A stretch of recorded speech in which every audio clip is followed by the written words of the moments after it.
Hey there, coffee people. I'm Ryan Wolf, the host of the Coffee People podcast, and we've made it this far, somehow. 15 seasons over 5 years. We've been sharing the stories of hundreds of coffee people, and our mission has always been to create a platform for those connected to the industry to share their journeys into and through coffee, celebrate coffee culture, inspire aspiring coffee professionals, and allow others to learn from the collective, ever-changing entrepreneurial trials and tribulations that you face.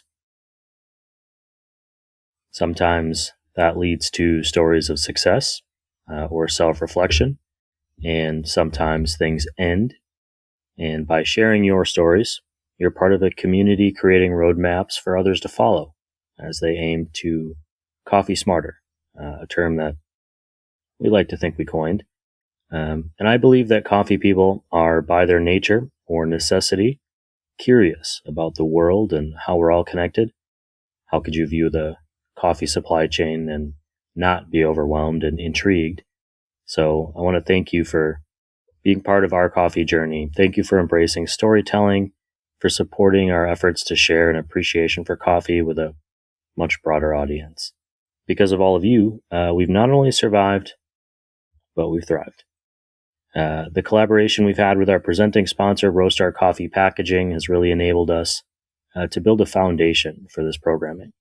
And when I asked if they had any thoughts to share with all of you, they responded with a note that said, "As Roastar reflects on 2025, we can't help but feel like this year was our best yet, thanks to the incredible coffee roasters, brands, and partners who trust us with their packaging. This year brought innovative products, awards, and partnerships that took us around the country. We're endlessly grateful for the coffee community that inspires what we do, and we couldn't be more excited about what the future holds," which I appreciate. I'm looking forward to that, seeing what they do in 2026, and I appreciated that when I asked for something, they just sent a note of thanks and gratitude. I think that says a lot. This effort in coffee podcasting, writing, and community building has been an adventure. I'm constantly surprised by the myriad of ways that people work through the challenges of entrepreneurship and embrace hospitality for the connection and support it can offer a community. And I'm proud to be a staging ground for the sharing of those stories, that advice, inspiration, real-world engagement for people at all stages of this path. As fun and rewarding as it has all been, we do need some help creating a more sustainable future for the Coffee People platform, which you can do in a few ways. You can subscribe to our newsletter at coffeepeoplepodcast.com. That really helps. You can also subscribe to our YouTube channel at Coffee People Podcasts. I'm sure there's a link somewhere nearby. We need about 400 more subscribers, which is a lot, but I know you're out there. That'll help us unlock some new growth opportunities. You can also join one of our new paid tiers. You can become a paying newsletter subscriber for as little as $5 per month on an annual subscription. And when you give, you get in return, you can see a list of the benefits and options at the link to subscribe, but think things like swag and free coffee and exclusive content. You could also become an industry supporter or a friend of Coffee People.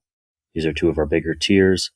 Our collaborative partners like Asea Coffee Source, Relative Coffee, Civets Roasting Machines, and of course Roastar help us keep the metaphorical podcast and literal home studio lights on.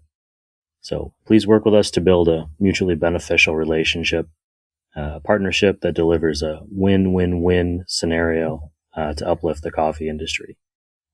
Shout out to Jared Hales at Asea Coffee Source for his win-win-win business philosophy. Of course, you can always just share episodes wherever you're listening. Certainly appreciate that. And of course, drink coffee.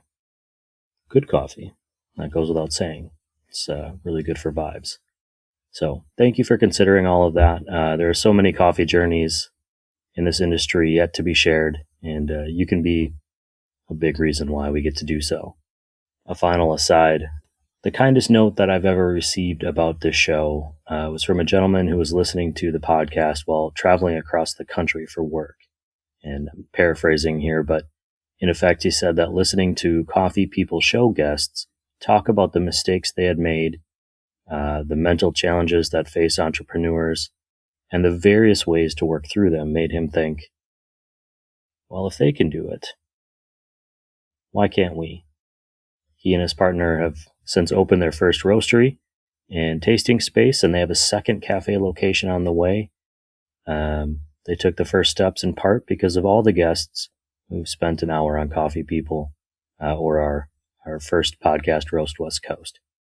So a toast to all of us for surviving 2025, a toast to what's about to come in 2026, and to you for still being here at the end of this thank you letter. Cheers and Happy New Year. We'll see you next year.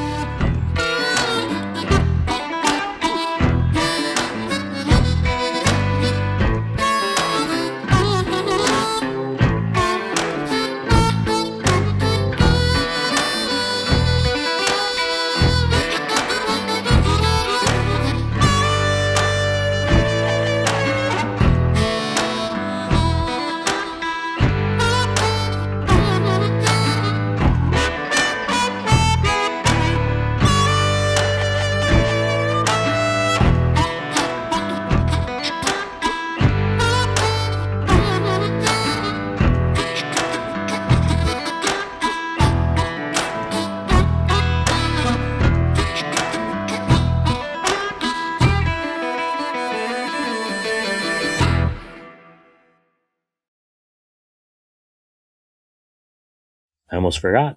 Season 16 is coming. The first half of the season is already in the works, featuring a bunch of guests with difficult to pronounce names that I've been practicing. And in the next year, you can also visit with us or even appear on an IRL version of the podcast. We'll be at Coffee Fest New York City recording podcasts with Roastar. We'll be in San Diego for the World of Coffee Expo. And we're hosting Coffee Smarter Live at Coffee Cycle Roasting. And then we'll be in Chicago in June for another Coffee Fest. And as always, I'm going to be out and about at coffee shops, wherever my feet end up. So give me a shout, and let's grab a cup of coffee together just for fun. Cheers.